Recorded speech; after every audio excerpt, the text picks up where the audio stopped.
केंद्र सरकार ने शुक्रवार 21 दिसंबर को चुनाव संचालन नियम 1961 में संशोधन किया है। चुनाव संचालन नियम 1961 के पहले नियम 93(2)(a) में कहा गया था कि चुनाव से संबंधित अन्य सभी कागजात सार्वजनिक निरीक्षण के लिए खुले रहेंगे।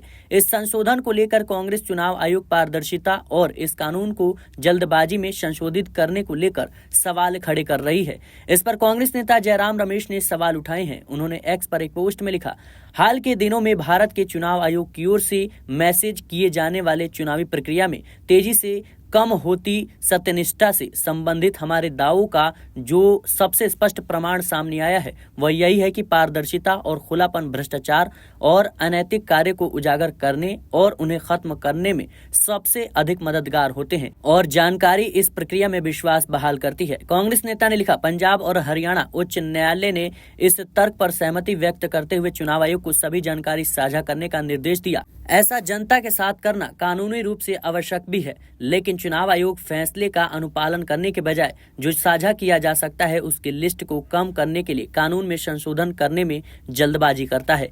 चुनाव आयोग पारदर्शिता से इतना डरता क्यों है?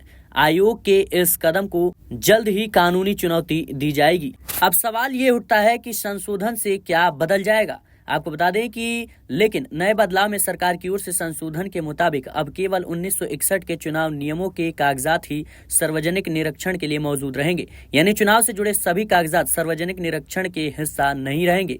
केंद्रीय कानून और न्याय मंत्रालय की ओर से अधिसूचित इस बदलाव के साथ अब जनता सभी चुनाव संबंधित कागजात का निरीक्षण नहीं कर सकेगी। केवल चुनाव नियमों के संचालन से जुड़े कागजात की पहुंच जनता तक होगी।